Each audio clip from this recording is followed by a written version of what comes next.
Bonjour à toutes et à tous. J'espère que vous allez bien. Je vais tout de suite donner la parole. Donc, on est dans un live, un webinaire ManagerEduc, et je vais donner la parole à Monsieur Carès pour qu'il explique un petit peu son parcours, sa trajectoire et les apports qu'il pourra avoir ce soir sur la gestion de crise et la communication de crise. Voilà, n'hésitez pas à nous dire si tout se passe bien, enfin si vous entendez bien, si vous avez voilà, si le son est normal, et par ailleurs à poser bien sûr toutes vos questions puisque c'est l'objectif de ce temps d'échange, c'est de pouvoir poser toutes vos questions et d'avoir les réponses de Monsieur Carès. Voilà, merci en tout cas à vous d'être tous présents à la fois dans vos maisons et à Monsieur Carès d'avoir accepté de participer à ce temps d'échange. À vous. Oui, merci. Bonjour à tous. Donc, je m'appelle Hervé Carès. Je suis directeur associé dans un cabinet de gestion de crise et de communication de crise qui s'appelle Nitidis. Je suis un ancien colonel de la brigade de sapeurs-pompiers de Paris. J'ai quitté le service en juin 2018.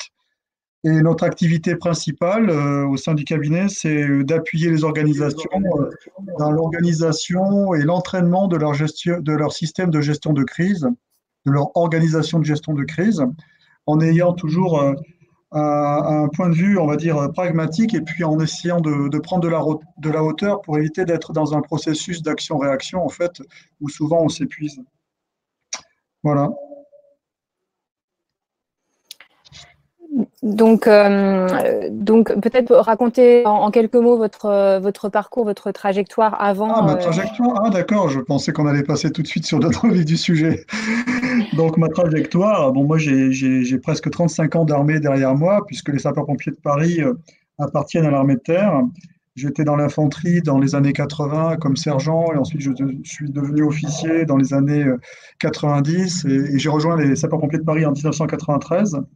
De 93 jusqu'en 2001, j'ai été chez les sapeurs-pompiers de Paris. Ensuite, j'ai rejoint le cours de l'école de guerre. J'en suis sorti en 2003. Et ensuite, de 2003 à 2005, j'ai été directeur de la formation chez les sapeurs-pompiers de Paris, de l'ingénierie de la formation. Ensuite, je suis reparti en état-major de l'armée de terre pour m'occuper de pilotage et de contrôle de gestion, comme dans une entreprise classique.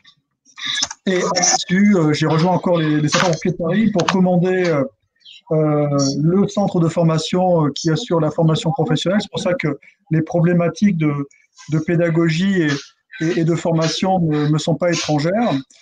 Et avant de rejoindre une dernière fois les sapeurs-pompiers de Paris en 2014, j'ai été directeur HSE pour le ministère de la Défense, donc hygiène, sécurité, environnement. Bonsoir à tous. Est-ce que vous m'entendez, sachant que normalement on démarrait dans. Oui, Pascal, on a démarré peut-être. Oui, on a démarré, Pascal. Parce que je suis un peu comme vous, confiné chez moi. Pascal, est-ce que tu nous entends? Oui, on t'entend, Pascal. Pardon, excusez-nous du coup. Non, c'est pas grave. Vous m'entendez? Merci beaucoup. Donc, Pascal Gilles, je suis donc membre de SYNLAB, proviseur d'un établissement en région parisienne de à peu près 1500 élèves, allant du CAP à la classe prépa, avec des intervenants. Donc, vous avez de l'enseignement. Ensuite, par contre, moi, je ne vois pas l'autre intervenant. Est-ce que quelqu'un de chez SYNLAB peut m'écrire en me disant que voilà. Donc, est-ce que vous m'entendez? Moi, je vous entends, oui. Comme ok, très bien. Donc, on va essayer de récupérer Pascal, mais je vous laisse continuer, du coup, Monsieur Carès, désolé pour ce petit. Non, c'est pas grave. C'est pas grave. Donc, j'ai été directeur HSE de 2011 à 2014 et 2014 à 2018. C'était mon dernier poste à l'état-major de la brigade de sapeurs-pompiers de Paris. J'étais responsable de tous les services de soutien de la brigade de sapeurs-pompiers de Paris, c'est-à-dire tout ce qui concerne l'infrastructure, tous les engins, tout l'habillement. Enfin, j'avais tous les budgets d'investissement et de fonctionnement hors masse salariale. Et j'ai quitté en juin 2018. Depuis 2018, en fait, je suis consultant et directeur associé au cabinet de Nitidis, qui est un cabinet spécialisé en communication et en gestion de crise. Super. Du coup, l'idée là ce soir, c'est de traiter évidemment de la question qui nous occupe aujourd'hui, de la crise sanitaire. Donc, quand on a échangé ensemble, l'idée c'était de raconter un petit peu peut-être des cas que vous avez eu à vivre et des dispositifs que vous avez eu à mettre en place pour gérer des crises. Donc, et du coup d'accompagner les chefs d'établissement scolaires à mettre en place des cellules opérationnelles. Donc voilà, donc ça c'est vraiment le sujet du jour. Donc peut-être raconter un cas que vous avez eu à mettre en place et qu'est-ce qui est transposable dans la situation dans laquelle on est aujourd'hui en fait.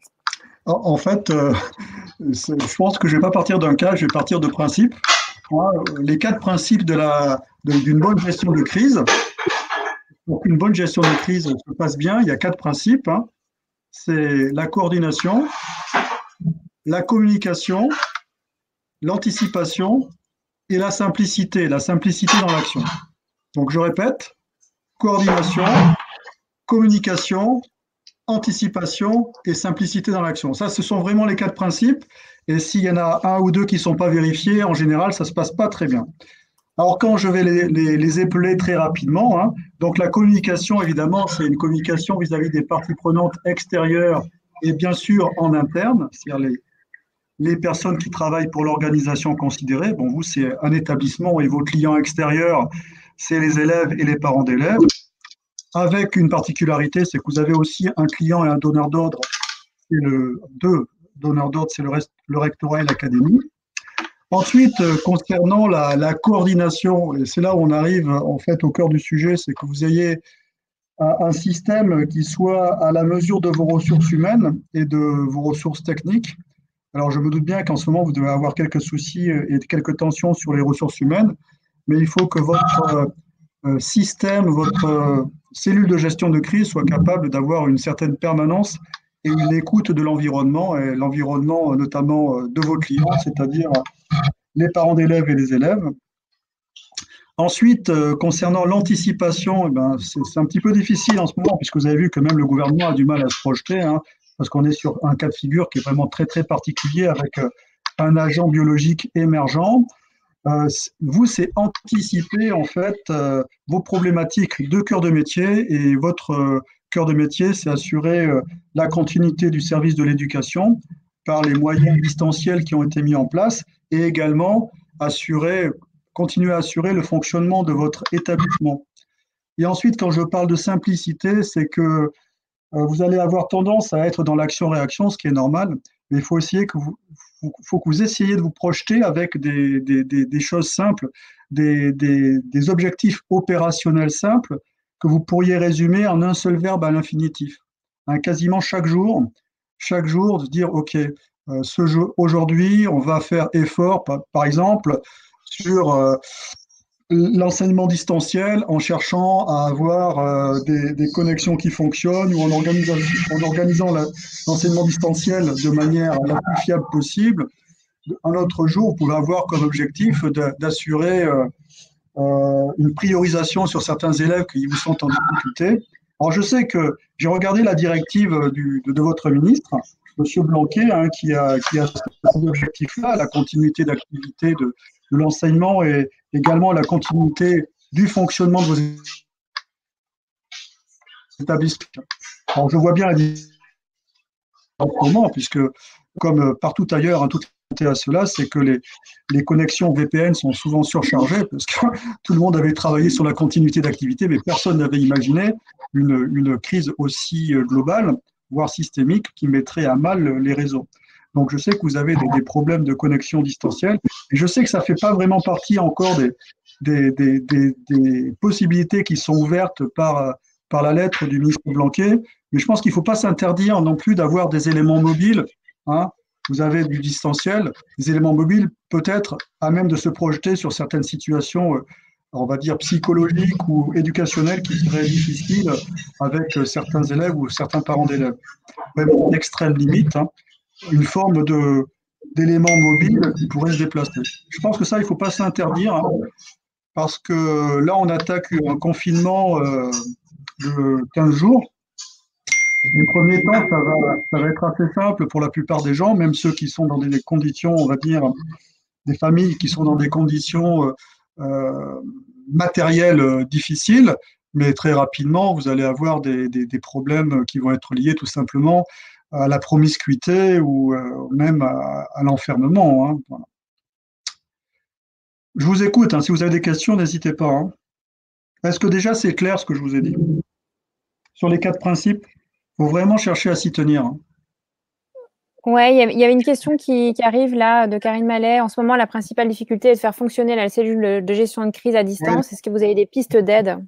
oui. Alors, déjà,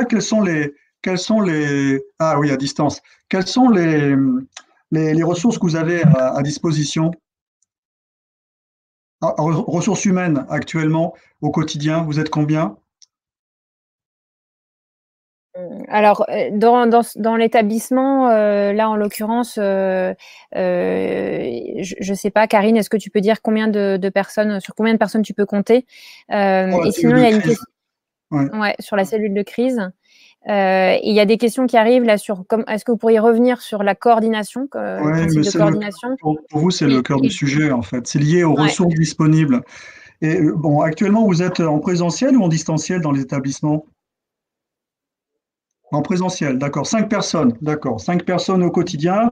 Bon, vous n'êtes pas en 24/7, hein, vous n'êtes pas comme un service de secours, donc c'est pendant les heures ouvrables. Avec 5 personnes, il faut que vous arriviez à avoir une cellule de veille écoute, hein, une cellule de veille. Alors, je ne connais pas les moyens que vous avez, hormis le téléphone, hein, je ne sais pas si ça fonctionne très bien, votre liaison avec les parents d'élèves et notamment avec les élèves, mais une cellule écoute veille, hein, et ensuite une cellule opération qui, en fait, elle, est là pour traiter les sujets particuliers. Hein, donc, votre cellule veille, écoute, elle tient une main courante, avec les événements qui vont à l'encontre, bien sûr, du service que vous devez assurer, hein, sur le plan des cours et de l'éducation. Et ensuite, dès qu'il y a un problème, hein, cette cellule veille main courante, elle doit le signaler à la cellule opération qui est là pour traiter le sujet. Et l'organisation en deux, comme ça, en deux postes, cellule veille et opération, à mon avis, ça vous permettra déjà d'avoir un suivi des dysfonctionnements et de voir comment vous pouvez les résoudre. D'accord? D'accord. Ben, j'ai vu là deux personnes en distanciel. C'est important d'avoir cette cellule veille écoute et cette cellule opération. Déjà, avec ces deux cellules-là, vous allez pouvoir traiter les événements. Donc, une cellule veille écoute qui est à l'écoute de ce qui se passe, hein, sur votre réseau, hein, aussi bien sur le plan téléphonique que sur le plan numérique. Et ensuite, la cellule opération qui reçoit en fait les difficultés et qui cherche à les traiter.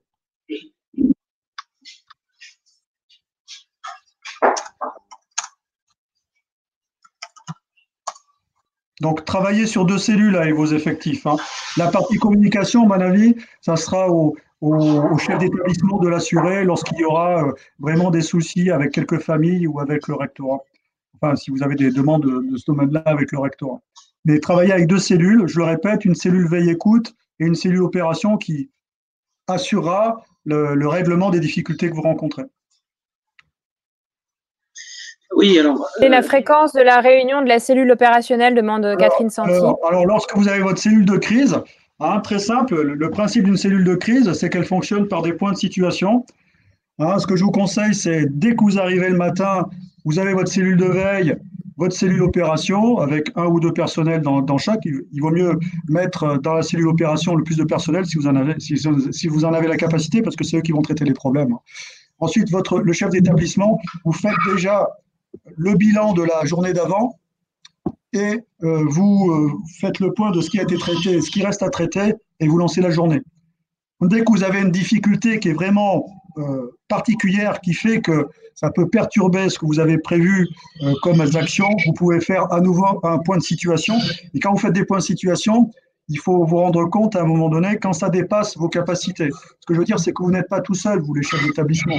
Vous avez quand même des structures au-dessus, hein, que ce soit au niveau de l'académie ou du rectorat, et n'oubliez pas de les solliciter. Vous êtes dans une organisation, hein.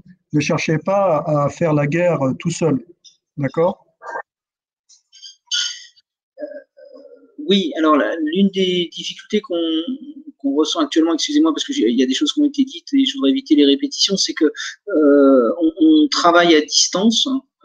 Ouais. Donc c'est une vraie difficulté sur laquelle il faut qu'on apprenne à travailler. Je vais vous donner un conseil. Les solutions que j'ai trouvées, c'est de poser. On a un certain nombre d'outils qui nous permettent quand même de nous mobiliser. Je rejoins l'outil du matin, bien sûr, au niveau de la cellule opérationnelle, qui est souvent quand même issue avec les différentes personnes qui pilotent l'établissement.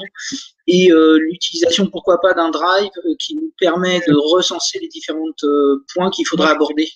Moi, je vais vous dire l'outil le plus simple en gestion de crise, quand on n'a pas d'outil, justement, et c'est votre cas, c'est que les gens qui participent à vos cellules, qu'ils soient dans la cellule opération ou la cellule veille écoute, comme je vous l'ai dit, c'est que vous créez un groupe WhatsApp avec tous vos intervenants de votre cellule de crise. D'accord? Le chef d'établissement et tous ceux qui sont susceptibles de tenir le rôle de veille écoute et opération au sein de votre cellule de crise. Ce qui vous permettra d'être en groupe, d'échanger sans arrêt et d'être très réactif. Donc, il faut que vous téléchargez l'application WhatsApp sur vos téléphones et que vous créez ce groupe-là, crise établissement, par exemple, crise et le nom de l'établissement. Et vous, comme ça vous permet de converser sans arrêt en mode écrit et également en mode vocal. Alors, je vois que Sophie, dans Bricourt, nous dit que effectivement WhatsApp respecte pas complètement la RGPD. Nous, sur l'Académie de Versailles, c'est une question qui a été quand même un peu levée à court terme. Non, mais écoutez, on est dans une situation quand même qui est hors norme. Alors, j'aime autant vous dire que la RGPD, c'est un sujet qu'on traitera à l'issue. Vous voyez, je pense que là, votre sujet premier, c'est vraiment assurer le soutien scolaire et puis assurer également à minima le fonctionnement de vos établissements. Mais la priorité, c'est bien sûr le soutien scolaire. Alors, deux collègues expriment le fait qu'on a effectivement une messagerie professionnelle qui s'appelle CHAP, qui est très protégée. Pour le moment, moi, par exemple, je ne l'ai pas mise en place parce que nous n'avons pas l'habitude au niveau d'un certain nombre de personnels de l'établissement d'utiliser CHAP, alors qu'on avait déjà beaucoup d'utilisateurs de WhatsApp, et ne serait-ce que pour nous, pour faire la liste.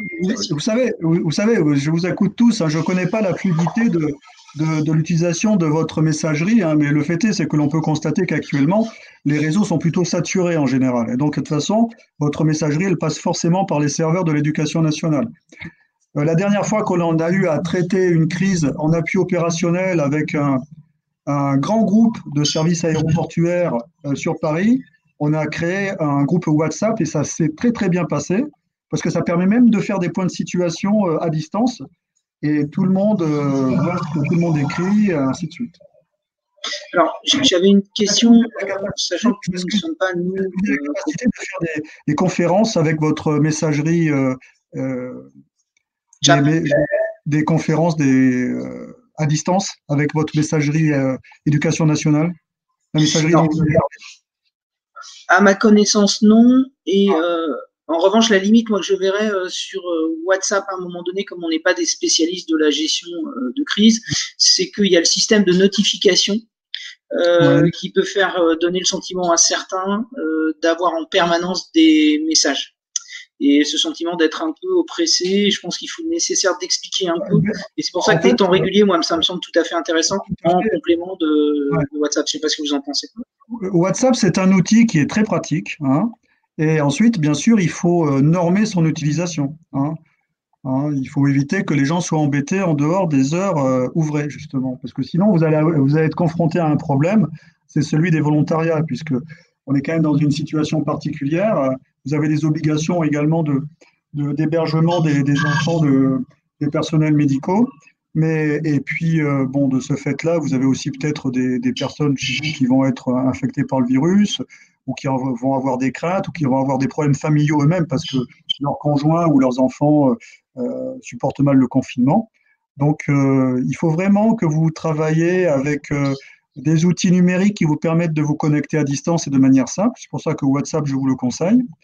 Et ensuite, que vous ayez une cellule de gestion de crise qui fonctionne avec 2 pions, veille, écoute et opération pour le traitement des sujets particuliers et des événements de la journée. Et puis que vous jouiez sans arrêt avec ces deux binômes, sachant que le chef d'établissement, lui, par contre, il est au-dessus et il assure les parties communication et il s'investit que vraiment lorsqu'il y a un problème particulier. Et dans la mesure du possible, je sais que c'est pas prévu par la note du ministre Blanquet, avoir un élément mobile, parce que là, je vous le dis, on est au début du confinement, capable de se projeter sur quelques situations difficiles, ça peut ne pas être forcément inintéressant, hein. Et là, il faudrait peut-être solliciter certaines personnes du corps professoral qui ont du mal à faire des cours à distance, comme le prof de sport. Voilà, c'est juste une idée. Oui, alors plusieurs questions nous apparaissent. La première, c'est qu'effectivement WhatsApp, il suffit d'aller dans ses paramètres et puis Oui, de réguler les notifications, ça c'est clair. exactement. Sur l'autre point, nous, sur l'Académie de Versailles, alors après, on est toujours dans l'ambiguïté de deux niveaux, c'est-à-dire à la fois un niveau établissement avec une certaine autonomie et un niveau Ouais, je sais, moins ouais. départemental. Moi, Mhm. j'ai interrogé pour savoir si effectivement il y avait des équipes mobiles qui se mettaient en place. Entre autres, nous, il nous semble apparaître deux difficultés. La première, c'est une difficulté un peu matérielle qui peut être de distribuer des copies, permettre d'avoir des ordinateurs, enfin un certain nombre de questions Ouais. de ce Mhm. type, et une autre qui est plus du domaine psychologique. Alors, je sais que le rectorat est en train d'y réfléchir sur Versailles et qu'on attend un peu cette possibilité d'accompagner un certain nombre de personnes par téléphone, voir après comment on fait le relais avec par exemple les pompiers si on est sur des situations plus précises. On a un peu de mal à se situer dans notre, je dirais, dans la façon dont on doit se situer dans la ligne de Oui, déclenchement des alertes, ouais, entre le fait qu'on conseille aux familles d'appeler directement le 15 ouais, sur des situations de grande fragilité psychologique par exemple, ou le ouais. fait que ça passe par nous. Je crois que le modèle n'est Il y a, pas très clair. il y a deux choses. Le 15, c'est vraiment les urgences médicales. Et je pense qu'il faut éviter en ce moment de surcharger le 15. C'est pour ça que je pense que vous, durant les heures ouvrées, si vous voulez, vous êtes le réceptacle des fragilités qui ne sont pas des fragilités médicales, puisque le 15, on est vraiment sur de l'urgence médicale. Hein, il faut bien être clair là-dessus. Je suis en train de penser à quelque chose, vous êtes en train de parler des parents. Je pense que vous pouvez également solliciter dans ce cadre-là, puisqu'on est quand même dans une crise qui mérite, si vous voulez, des actions qui Situation sont exceptionnelle, bien sûr. situation exceptionnelle et puis de l'appui de tout le monde. Vous pouvez également solliciter les bonnes volontés chez les parents d'élèves, hein.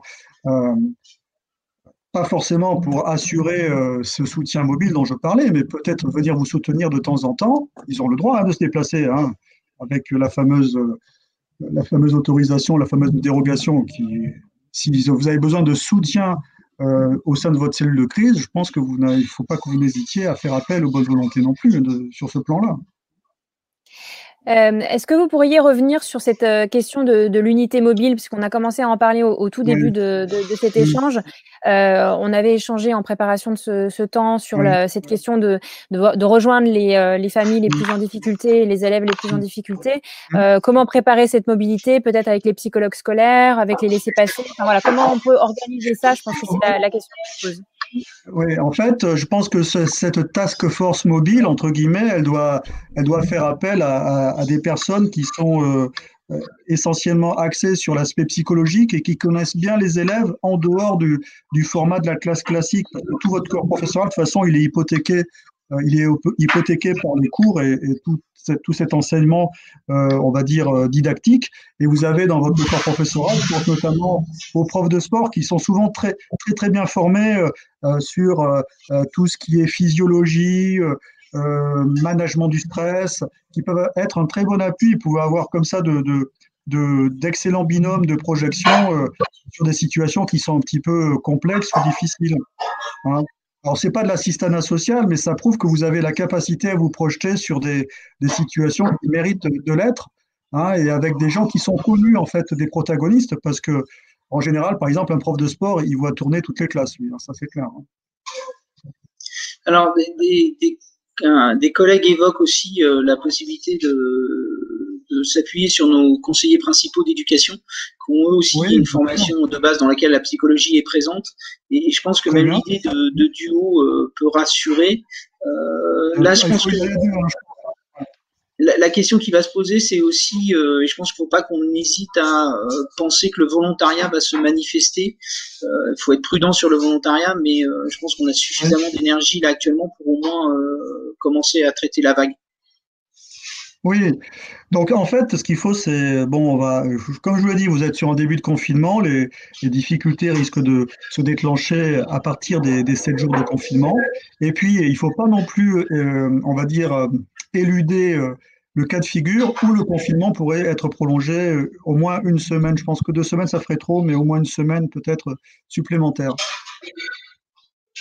Alors, je vois des collègues évoquer, entre autres dans le premier degré, que souvent ce sont les directeurs qui font le choix d'être un peu cet élément Oui. mobile. Est-ce que ça va un peu à contre-courant de ce que vous disiez, ce qui est parfois un peu difficile pour nous à gérer, c'est d'accepter d'être peut-être un peu moins dans l'action et un peu plus dans la coordination?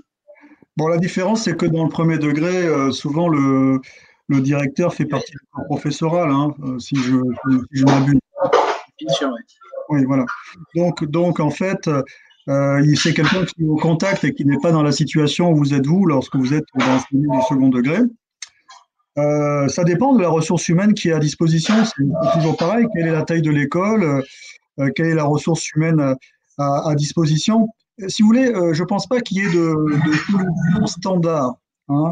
Par contre, il est clair que le chef d'établissement, s'il se déplace parce qu'il estime qu'il y a une gestion qui mérite sa présence, hein, si vous voulez, dans les principes de la gestion de crise, le chef, le directeur de crise, il est toujours à l'endroit où il doit arbitrer ou à un endroit qui pose problème, hein. Dans la mesure où vous avez une capacité à rester en back-office, il faut le faire parce que ça vous évite, notamment sur des grands établissements avec plus de 1000 élèves, il est clair que là, vous ne pouvez pas jouer aux pompiers. Vous êtes là pour manager de manière, on va dire, avec une certaine hauteur. Mais sur des classes, sur des établissements du premier degré, souvent qui sont des petits établissements, je pense que là, en l'absence de ressources humaines suffisantes, c'est un cas de figure qui ne me choque pas. Alors, il me semble qu'on voyait apparaître un peu deux questions dans les échanges. La première, c'est, vous l'avez peut-être déjà fait, dans ces cas-là, c'est pas la peine, mais sinon, c'était, est-ce qu'en quelques mots, vous pouvez nous dresser la façon dont fonctionnent un peu les cellules de crise, je dirais, au niveau préfecture, le lien avec les pompiers, et est-ce qu'il y a des différences dans les contextes urbains ou dans les contextes, je dirais, plus ruraux? Et la deuxième question, c'était aussi comment après, je pense qu'on peut peut-être évoquer, maintenir l'investissement, l'engagement des personnes, réagir à leur moment de fragilité, enfin voilà, comment on tient sur la durée sur des personnes qui sont pas obligatoirement, je pense plus à des pompiers volontaires par exemple qu'à des pompiers de métier. Voilà, donc peut-être la première. Il y a une question de Sabine Claudio aussi sur, pouvez-vous nous dire quels sont les risques du confinement sur le moyen long terme? Alors là, c'est une question qui est d'ordre psychologique, mais il est évident que le confinement, vous savez, hein, la famille, tous les policiers vous le diront, la famille, c'est l'univers le plus dangereux en France, hein. Les gens ne sont pas agressés dans la rue, hein.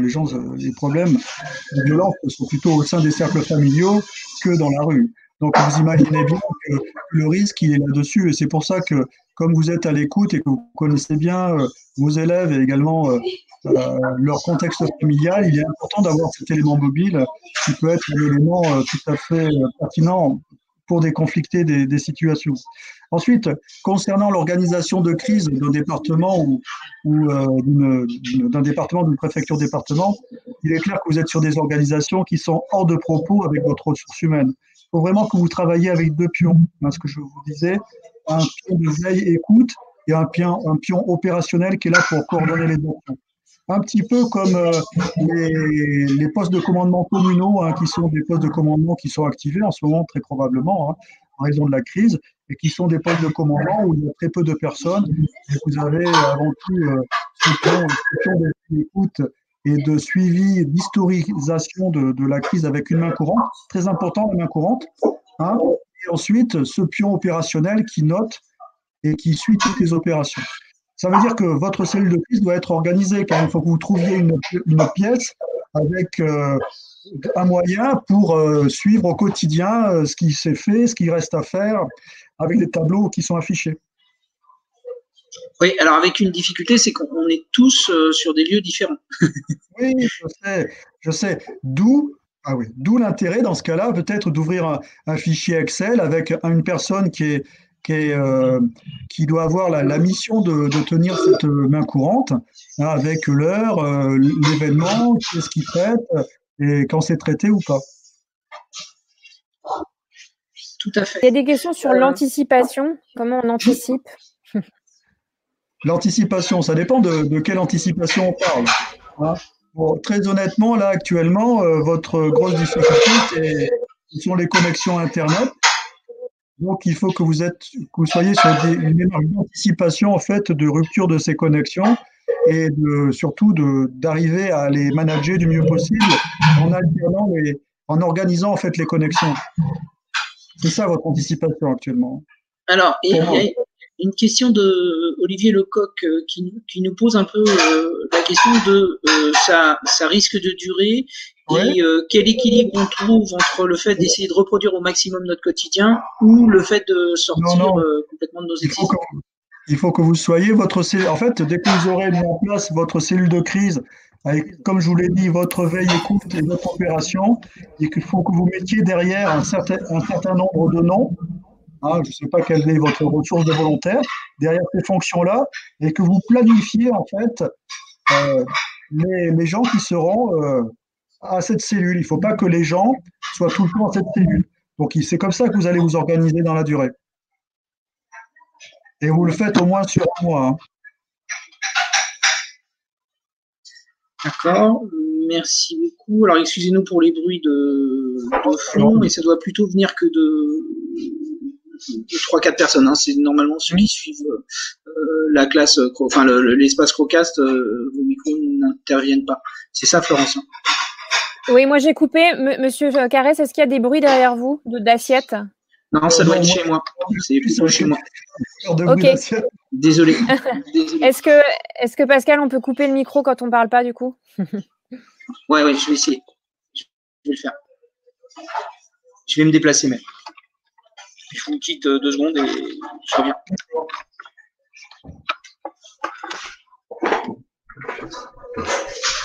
Alors, on continue. Donc, l'anticipation, c'est aussi trouver des outils qui permettent de toucher ceux qui sont loin du net. Comment on anticipe ça? Comment on gère ça? Les gens qui sont loin du net, qui n'ont pas de connexion Internet? Ouais. Ah, là, on n'est plus dans l'anticipation. Là, c'est un problème à solutionner. Là. Donc, là, il faut trouver un mode de fonctionnement qui est différent. Soit on trouve le moyen de leur fournir une connexion. Hein. Donc là, c'est ou un moyen matériel, où dans ce cas-là, ils vont être obligés de rompre leur confinement, mais pour aller chez quelqu'un qu'ils connaissent pour suivre les cours. Hein, tant pis, hein, ça sera un cas de force majeure. Hein.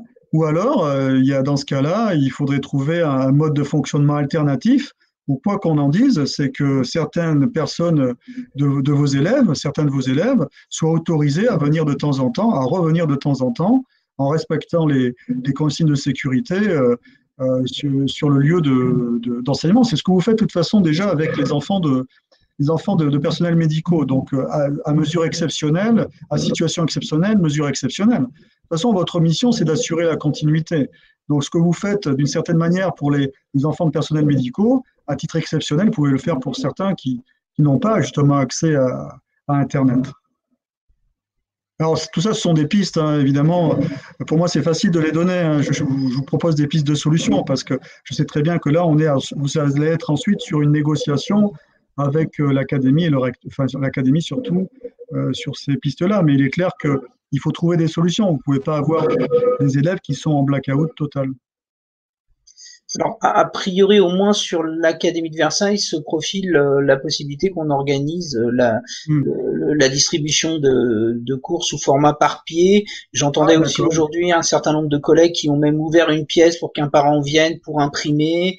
Enfin bon, il y a toute cette gestion-là aussi pour faire redescendre aussi la pression d'un certain nombre de familles. Oui, mais si vous voulez, moi, j'aime pas trop, en fait, la guerre de détails. Moi, j'aime bien rester sur des principes.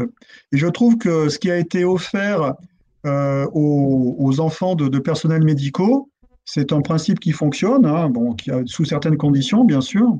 Eh bien, il peut très bien être mis en œuvre pour d'autres enfants qui sont en blackout, justement, sur le plan du web. Hein, ça évite de s'éparpiller et en fait de dépenser beaucoup d'énergie avec un rendement assez faible. Vous voyez ce que je veux dire? Donc, si j'ai bien compris, l'idée, ça serait de proposer dans les établissements qui accueillent déjà des enfants de personnels médicaux l'extension pour accueillir les élèves. Hein, c'est ça. Exactement. Exactement, parce que vous avez déjà mis en place un système. D'accord. La seule remarque, c'est que là, alors il y a peut-être quelques inspecteurs, mais là, nous, on est surtout au niveau des établissements, des écoles, voire peut-être un peu des circonscriptions, et que c'est un maillage entre établissements qu'il faudra arriver à poser. Bien sûr. Voire un maillage entre professeurs. Et c'est là qu'il y a un peu des limites, peut-être. Tout ce que je vous donne là, ce sont des pistes à organiser, à négocier avec votre instance supérieure. Comme je vous l'ai dit, vous n'êtes pas tout seul quand même.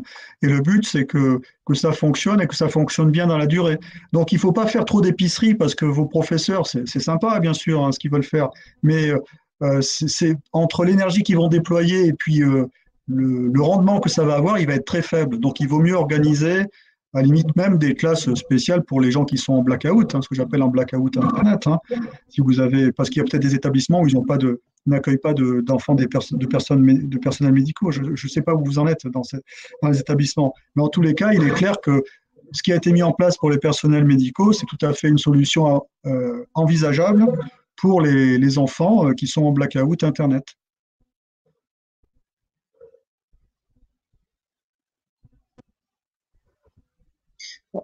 Oui, tout à fait. Après, bon, là, aujourd'hui, nous, ce qu'on constate fortement, c'est que à la fois cette cohérence globale, ce partage de l'effort, et dans le même temps même, le fait de penser autour de l'élève et d'essayer d'imaginer la somme de travail et le fait qu'on doit le surexposer à un certain nombre de supports. Ouais. En fait, bon, je ne veux pas rentrer dans votre métier. C'est tout à fait un phénomène d'épicerie que vous évoquez. Oui, il faut éviter l'épicerie et je pense que même par rapport à vos programmes, je ne veux pas entrer dans les programmes et dans tout ce qui tout ce qui est exigé, qui est souvent est assez important. Je pense qu'il faut vraiment aller à l'essentiel en fait. Hein.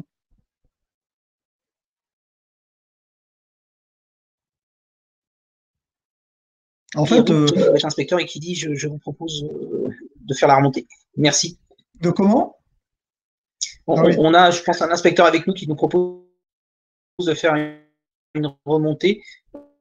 Oui, je vous rappelle, hein, si certains veulent intervenir, vous pouvez mettre un petit message et Florence de Synlab peut vous donner la main pour parler. Hein. N'hésitez pas à témoigner les uns les autres. Ouais, en tous les cas, retenez une chose qu'il faut absolument. Ce que je vous dis dans les 4 principes de la gestion de crise. Coordination, communication, anticipation, simplicité. Quand je dis simplicité, c'est éviter l'épicerie. Hein. C'est avoir des grands principes. Vous avez quelque chose qui fonctionne, et bien cette chose qui fonctionne, vous cherchez à la transposer sur un autre problème.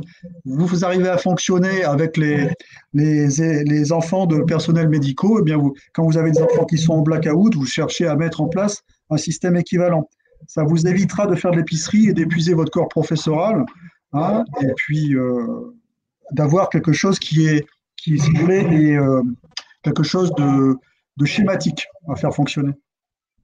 Voilà. Alors je vois Catherine qui nous dit que dans le monde rural, sans transport scolaire, les parents ne peuvent pas accompagner les élèves ou venir chercher le matériel. Là, je pense que la dimension qu'on n'a certainement pas suffisamment utilisée, comme vous le disiez, c'est aussi à la limite des relais de parents. Parce qu'on peut tout à fait imaginer que d'un secteur à l'autre, il y a possibilité de déposer des choses. Voilà, allez-y. Exactement. Les parents d'élèves sont vos partenaires. Hein. Vos partenaires, en fait, ce sont, entre guillemets, vos pompiers volontaires. Vous parliez tout à l'heure des pompiers volontaires. Eh bien, vous seriez des sapeurs-pompiers. Vous êtes le centre de secours, le centre opérationnel, les établissements. Et puis, vous avez vos pompiers volontaires. Vos pompiers volontaires, c'est les parents d'élèves. Voilà.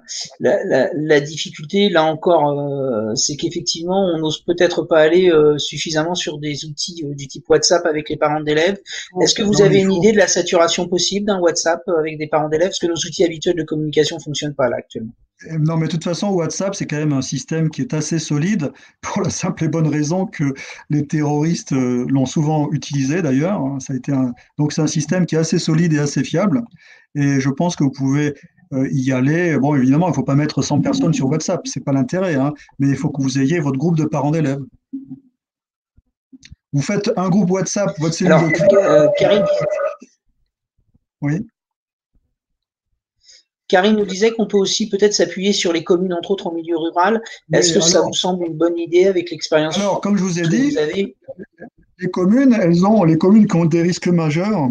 Alors, c'est pas forcément toutes les communes, hein, il faut qu'elles aient des risques majeurs. Elles ont un plan communal de sauvegarde. Ça veut dire qu'elles ont donc une organisation de gestion de crise. Sachant que les écoles relèvent des communes pour la partie administrative et logistique et tout ce qui s'ensuit, il n'est pas du tout incohérent de demander l'appui de la commune. D'accord. Notamment dans on voyait apparaître des... Oui, WhatsApp marche bien. Des échanges. On avait un peu des questions aussi sur la durée. Cela va-t-il durer dans le temps, nous pose la question Desnos sur les solidarités. Les solidarités. Bah, écoutez, les solidarités, c'est difficile de répondre à cela. En tout cas, moi, ce que je peux vous dire, c'est que si vous voulez durer dans la durée, si vous voulez durer sur la crise, il faut que vous organisiez votre système de gestion de crise en faisant comme des tours d'astreinte. Vous ne pouvez pas avoir tous les jours les mêmes personnes au même poste. Donc, vous prenez votre ressource humaine et vous la répartissez sur un mois, hein, entre la cellule veille-écoute et la cellule opération. Il y a une question justement sur les contacts bi-hebdomadaires et la place particulière des AED et des AESH. AED, c'est aide, éducation, ça. Les AED, c'est… Les accompagnateurs d'élèves en situation de handicap d'une part, et les assistants d'éducation, les surveillants d'autre part. Ah, ok, très bien. Très bien, oui, ça vous fait une ressource humaine. Oui, c'est quoi la question? C'est comment les mobiliser au mieux, j'imagine, parce que c'est une réaffectation de leur mission, Pascal. Très typiquement, c'est des gens que vous pouvez mettre sur des missions de veille-écoute, hein, ces personnes-là. Hein. Alors, la difficulté, c'est d'arriver à glisser sur le fait qu'à la fois, on les éloigne un petit peu de leur mission, mais moi, ce que j'ai pu constater, c'est que si on joue, ils sont quand même dans l'accompagnement très clairement, et à partir du moment où on leur propose de travailler à domicile et à distance, après, il faut qu'on apprenne à l'organiser et à répartir le travail. Je pense que ça peut se faire un peu sous une dynamique fractale avec les CPE et les professeurs principaux. Nous, c'est un peu le modèle qu'on a retenu, qu'on va vraiment mettre en place à partir de demain. En fait, vous prenez votre organisation, le chef d'établissement sur les gros établissements qui est entre guillemets le commandant de l'établissement, hein, et vous avez vos deux cellules veille, écoute et opération. Derrière, vous mettez les noms que vous voulez mettre, hein, vous planifiez ça sur le mois, hein, sachant que si vous avez la possibilité de mettre 2 personnes sur les opérations et 1 à 2 personnes, 2 personnes c'est l'idéal, sur la partie veille écoute, je ne connais pas la sollicitation en l'état que vous avez, hein, eh bien c'est l'idéal bien sûr, hein, et puis vous planifiez cette ressource humaine sur un mois. Ensuite, l'élément mobile, je pense que vous pouvez déjà y penser avec les personnes qui ont cette habitude du contact un petit peu physique et intime avec les élèves, hein, de manière à avoir un élément mobile qui fonctionne en binôme. Hein. Et ensuite, sur les problèmes de blackout Internet, je vous suggère tout à fait de mettre en place une organisation comparable à celle qui a été mise en place pour les élèves, pour les enfants de personnels médicaux. Alors, et bien sûr, ne pas oublier de mobiliser les parents d'élèves. Et comme moyen de liaison, je vous conseille fortement WhatsApp, avec un WhatsApp cellule de crise et un WhatsApp parents d'élèves, si vous voulez avoir une bonne liaison et fluide avec les parents d'élèves. Alors, il y a des personnes qui évoquent un peu les réticences syndicales. Quand on regarde bien les messages, ça bouge un peu et je pense qu'on peut essayer, même si c'est variable suivant les cas, de trouver des long terme. Ouais. Ça, vous savez, je ne peux pas trop rentrer dans ces considérations. Sinon, pour avoir un retour, moi j'ai un certain professeur ou d'assistant d'éducation compris des numéros, alors je fais de la pub, hein, c'est faire, mais ça existe peut-être ailleurs, à 2 €, très peu appelés, mais on reçoit des messages. Donc ça leur permet aussi de rentrer sur WhatsApp sans être identifié en tant que tel. Oui, alors ça, évidemment, c'est un choix. Dernièrement, on a accompagné la SNCF et par moment, on devait travailler avec les téléphones portables de certains agents et c'était un vrai problème avec ceux qui ne voulaient pas donner leur numéro de téléphone. Mais on était en exercice, on n'était pas en situation de crise réelle. Bon, il faut bien quand même se rendre compte que là, on est dans une crise systémique. Hein. Bien sûr, il y a la crise sanitaire, mais il y a tout ce qui va avec. Et j'aime autant vous dire que quand la crise sanitaire sera terminée, je pense qu'il y aura bien sûr des relents socio-économiques dans la France et notamment dans les familles de vos élèves. Donc, je pense que le dispositif de gestion de crise, il faudra le démonter peu à peu, mais votre cellule de veille écoute, je pense qu'il faudra qu'elle reste en fonction un peu plus longtemps. Ça, c'est clair, et même certains collègues ont commencé à nous alerter sur des situations. Donc, il y a urgence à mettre en place un élément mobile. De toute façon, vous êtes en situation opérationnelle. Donc, soit vous êtes capable de traiter tout à distance, ce qui est impossible, soit vous êtes capable de gérer les problèmes en les important dans vos établissements, c'est-à-dire notamment les élèves qui sont en blackout, et ensuite sur les cas difficiles, on va dire, d'ordre familiaux et puis peut-être même psychologique pour certains élèves, d'avoir des éléments mobiles qui sont capables de se déplacer en binôme. Je crois qu'il y a besoin de revenir sur cette question de cette mobilité. Parce qu'il y a la question des volontaires. Qui est volontaire déjà pour c'est clair. Qui est volontaire? Qu'est-ce qu'on fait si on n'a pas de volontaire? Est-ce qu'on peut mutualiser à plusieurs établissements? Et quid des laissez-passer? Parce que est-ce que c'est une justification valable que d'aller au domicile d'une famille? C'est pour ça que tout cela, je vous dis, vous avez un appui. Moi, je vous donne des pistes. Après tout ça, il faudra le négocier avec vos académies et puis avec le rectorat. Tout cela, si vous voulez, d'abord, vous n'êtes pas seul. Vous n'êtes pas seul sur le plan horizontal parce que vous êtes plusieurs établissements. Ensuite, vous n'êtes pas seul sur le plan vertical parce que vous avez des hiérarchies au-dessus à l'académie et bien sûr au rectorat. Alors, je ne cherche pas à m'intéresser à la manière dont ils sont en train de gérer la crise. Par contre, il est clair qu'à partir du moment où vous allez proposer des solutions comme ça, il faut que ça soit validé par eux. Hein, et c'est eux qui vont assurer en fait ce système dérogatoire presque permanent dans le cadre de la continuité du service de l'éducation nationale. Mais pour moi, vous êtes au même niveau que les services de secours là actuellement. Hein.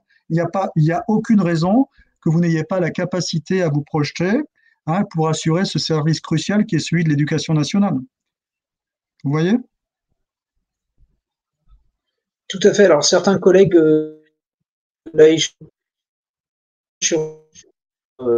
outils, c'est clair qu'on voit Pronote, WhatsApp sont certainement des outils qui, en ma connaissance, sont ceux qui fonctionnent relativement le mieux aujourd'hui. Est-ce qu'on pourrait revenir, parce qu'on parlait un peu de l'équipe mobile, mais aussi vous parliez de la main courante. Revenir un tout petit peu sur l'utilité de la main courante, sans le remettre en cause, parce qu'on l'utilise, mais quelle est l'utilité de la main courante, parce que ça peut apparaître comme étant un peu fastidieux par moment. Non, mais la main courante, c'est pas du tout fastidieux, en fait. D'abord, c'est ce qui vous permet d'avoir toute l'historique de ce qui se passe, ce qui vous permet de suivre les événements et les actions et la réalisation ou non des actions. Ensuite, une main courante en gestion de crise, ça a également un poids juridique. C'est que c'est une référence.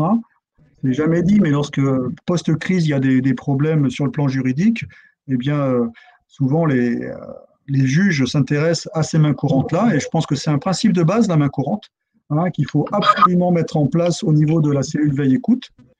Et ce n'est pas du tout fastidieux, il faut simplement le suivre et puis noter aussi bien les événements que les prises de décision de la part du chef d'établissement et les actions qui sont mises en œuvre.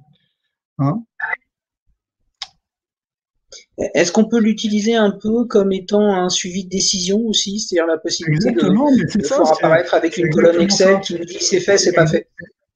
Exactement, c'est ce que je suis en train de vous dire. Et notamment, je voudrais revenir sur les points de situation. Vous avez un point de situation donc en ouverture de cellule de crise le matin. Vous avez un point de situation en fermeture de cellule de crise le soir. Et le point de situation, tout ce qui s'est dit, c'est également écrit dans la main courante. Ça fait une traçabilité de ce qui s'est dit.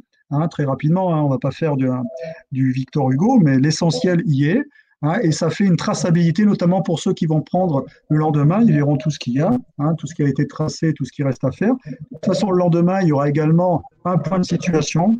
Et lorsqu'il y a un point de situation, évidemment, il y a un brief par le chef de la cellule de crise. Et le chef de la cellule de crise, pour moi, le chef, hein, le patron de la crise, la cellule de crise, c'est ou le chef d'établissement et un de ses adjoints. Si vous voulez, on parlait tout à l'heure de continuité du service.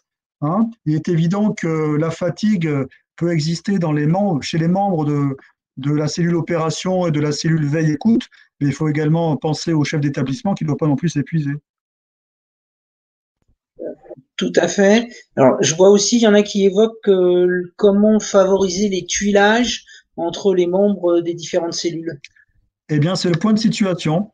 Lorsque vous avez le point de situation et qu'il y a un changement de tuilage, il y a les descendants qui font le point de situation devant les montants le matin. Oui. Alors après, il y a des collègues qui commencent à s'interroger sur comment on peut favoriser les retours d'expérience. Les retours d'expérience, eh bien justement, c'est tout l'intérêt également de la main courante. Comment voulez-vous faire un retour d'expérience, à chaud ou à froid, quand cette crise-là sera passée, hein, sans avoir d'historicité. C'est votre main courante qui va être la base du retour d'expérience. Ça m'amenait à une question sur le temps. Généralement, on ferme soit le samedi midi, soit le vendredi soir. Là, il me semble qu'il faut qu'on arrive à la fois peut-être à assurer une certaine continuité tout en étant raisonnable. Moi, écoutez, je vous le dis, là, on est en train de chercher à mettre en place un service minimum. Donc, je ne veux pas rentrer dans des considérations pédagogiques ou programmatiques, hein, mais il est clair que peut-être qu'il y a des choses qui sont plus essentielles dans les programmes que d'autres. De même que la journée jusqu'au samedi matin, si vous voulez avoir un repos quand même chez les gens qui vont assurer ce service, je pense qu'il n'est pas très conseillé quand même de continuer le service le samedi matin. Et même chose sur les élèves, moi je m'interrogeais un peu sur le fait de dire on a peut-être là encore la possibilité d'avoir une sorte d'urgence, mais en revanche laisser complètement et éviter de surcharger les élèves en leur envoyant des messages le samedi et dimanche. C'est ce que je vous disais, il faut vraiment arriver à avoir des objectifs pédagogiques seuil, hein, plancher, seuil, plancher ça c'est pas très bien connoté, mais au seuil, hein, de manière à ce que vous ayez vraiment pour chaque vraiment l'essentiel de tout ce qu'il y a à apprendre en fait. Alors c'est difficile hein, ce que je vous dis peut-être, mais il faut être moins exigeant et plus ciblé peut-être. Oui, et trouver le juste équilibre, il me semble, entre le fait que plus on est occupé, moins on a le sentiment de vivre la crise, peut-être. Mais bien sûr, de toute façon, il faut les occuper, vos élèves, hein, c'est sûr. Mais dans le même temps, sans leur rajouter du stress, d'autant plus qu'il me semble que les élèves, d'une part, là, sont un peu comme une semaine de rentrée, mais dans une école qu'ils connaissent pas, c'est-à-dire que je pense qu'on peut leur demander assez peu. Et d'autre part, quand même, il y a quelques élèves qui, je pense, sur le plan psychologique, doivent être relativement fragilisés en ce moment et pas dans la capacité de travailler, plus tous ceux, comme vous l'avez évoqué, qui sont dans des situations familiales particulières.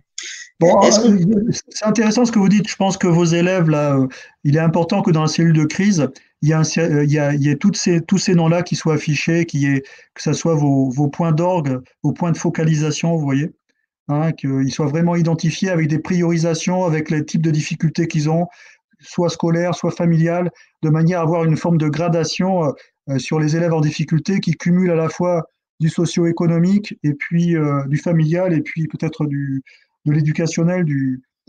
Et ça sera c'est un peu comme une matrice des risques avec vos élèves. Et là, vous aurez vos élèves qui seront en rouge foncé et ceux qui seront en orange. Vous voyez ce que je veux dire? Tout à fait. À la décision. Peut-être qu'on peut expliquer cette matrice des risques? Ah ben écoutez, une matrice des risques, c'est simple, hein.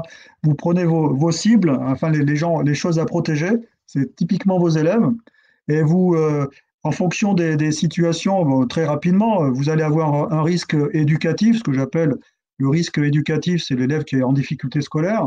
Vous allez avoir un risque socio-économique parce que il y a des élèves qui vont être dans des familles où il n'y a pas d'argent, hein, tout simplement.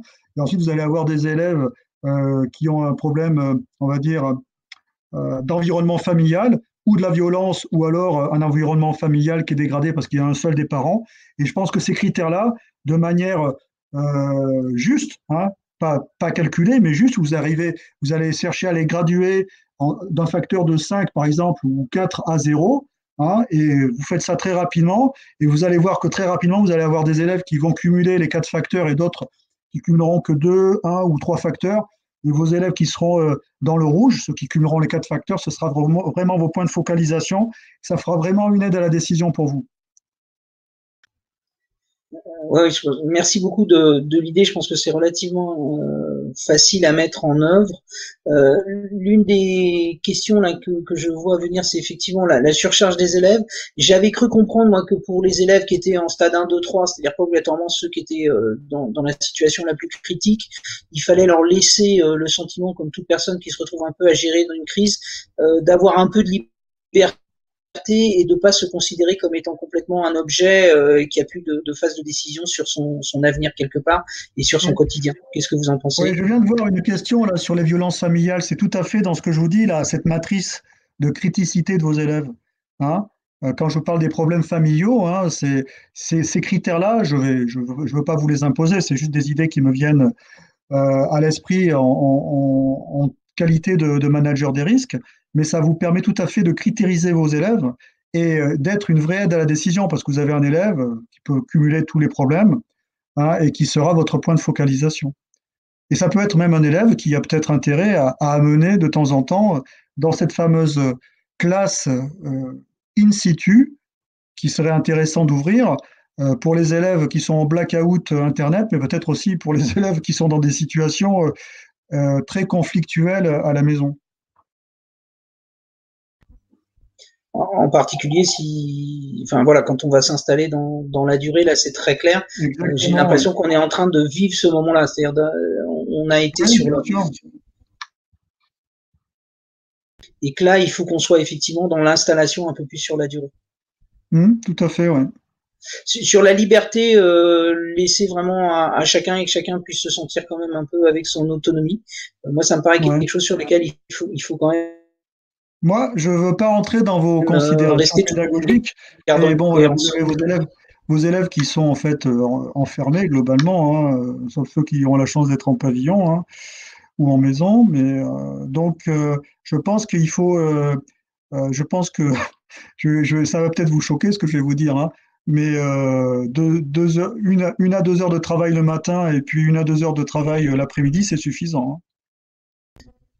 Tout à fait, hein, et je pense que leur laisser un peu de temps aussi et faire confiance au fait qu'ils puissent rendre un peu voilà dans des plages de journée, mais pas obligatoirement à telle heure. Et je sais que dans mon établissement, on est même en train de réfléchir à la valorisation annoncée des élèves qui tranquillement suivront le rythme annoncé, plutôt que d'être dans la logique de sanctionner, c'est-à-dire encore une fois jouer sur la bienveillance plutôt que sur la contrainte.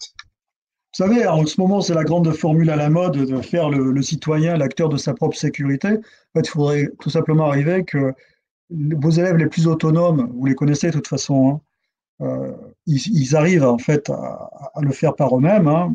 À la limite, ceux-là, même parfois, la classe, ils n'en auraient peut-être même pas besoin de venir en classe. Hein. Et puis surtout, vous focalisez sur ceux qui ont vraiment du mal avec cette autonomie. Là, il y a plusieurs questions sur le fait qu'aujourd'hui, on n'a pas réussi, alors je pense suivant les établissements, c'est peut-être plus vrai, plus on monte dans l'âge des élèves, à recréer les liens qu'on avait d'habitude avec les associations de quartier, les partenaires, les éducateurs. Là, c'est très clair que je pense que ça renvoie là encore à la ville, même si elle est très centrée, et on peut peut-être le comprendre sur le premier degré. Ouais. Moi, je vous dis, vos partenaires, vos pompiers volontaires, entre guillemets, c'est les parents d'élèves. Ne vous dispersez pas, évitez de vous disperser. Hein, vous faites des choses simples qui vous permettent de tenir dans la durée avec des personnes de confiance et identifiées. Et vous répartissez la charge entre ces personnes de confiance et identifiées. Et vous, comme ça, vous vous organisez pour tenir déjà au moins 1 mois. Florence, je pense qu'il est bientôt l'heure de penser à conclure. Il est bientôt l'heure, en effet. Est-ce que il y a encore une dernière question à traiter qui vous brûle les lèvres pour ceux qui sont avec nous là aujourd'hui, avant qu'on se quitte? On va laisser juste une minute de plus parce que Si c'est pas le cas, effectivement, on va pouvoir clôturer. Merci du coup à Monsieur Carrès pour toutes ces recommandations, conseils et réponses. Merci à tous ceux qui étaient présents aujourd'hui. On va prévoir d'autres temps de ce type, donc n'hésitez pas à nous dire quels sont les sujets prioritaires sur lesquels vous avez des besoins pour qu'on aille chercher en fait des expertises pour vous permettre d'avancer. Si vous voulez, je voudrais résumer un petit peu tous les propos que l'on a tenus. Donc, je répète les 4 principes en gestion de crise: coordination, communication, anticipation et simplicité. Éviter de faire de l'épicerie, faire des choses toujours simples, et bien se coordonner. Ensuite, sur la structure de la gestion de crise, avoir 2 pions, un pion veille-écoute et un pion opération qui traite les problèmes. Avoir un élément mobile qui permet de se projeter, avoir une matrice de criticité de vos élèves en fonction des risques qu'ils ont, aussi bien éducatifs que familiaux, ainsi de suite, de manière à bien identifier de manière presque mathématique ceux qui sont vraiment exposés, ouvrir la possibilité d'avoir un système comparable à celui qui a été ouvert pour les enfants de personnels médicaux, de manière à pouvoir internaliser aussi bien les élèves qui sont en blackout que certains élèves qui sont dans des environnements éducationnels, familiaux difficiles, et surtout avoir un élément mobile avec un binôme de confiance qui connaît bien les élèves sur le plan psychologique et puis physique. Monsieur Carrès, est-ce que je peux vous poser une question? Parce que là, vous venez de faire une synthèse, merci beaucoup. Est-ce qu'on peut imaginer la reprendre sous forme de capsule, la mettre en ligne, voire peut-être l'organiser de façon meilleure, même si j'imagine que votre temps est très compté? Qu'en penses-tu, Florence? Ouais, très bien, bonne idée. Ouais. Enfin, si... Moi, je peux vous faire un petit 2 ou 3 diapos où je résume ce que je vous ai dit. Ouais, génial. Super, ça serait utile, je pense. Merci beaucoup à tous et désolé pour la mauvaise connexion et les bruits d'assiette. Tout ce qui déroge un petit peu à la lettre de M. Blanquet, il faudra bien sûr le faire valider par vos instances supérieures, parce que vous n'êtes pas tout seul. Bien sûr, mais au moins sur certaines académies, il y en a qui étaient avec nous, on était au moins 179 inscrits. Donc, voilà. D'accord. Vous avez vos inspecteurs aussi là qui ont bien écouté ceux qui étaient présents. Je pense que la conversation que l'on a eue, elle touche le niveau national, donc il y a plein d'idées qui doivent remonter. Et moi, je vais faire un petit PowerPoint là ce soir très rapidement pour résumer ce que je vous ai dit. Et puis, il n'y aura plus qu'à le diffuser après via votre réseau. Alors, ce sont des propositions, bien sûr.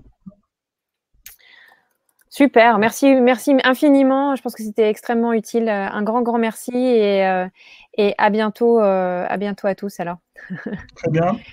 Un grand merci. Bonne soirée. Bon courage. Au revoir. Merci, au revoir. Au revoir. Merci.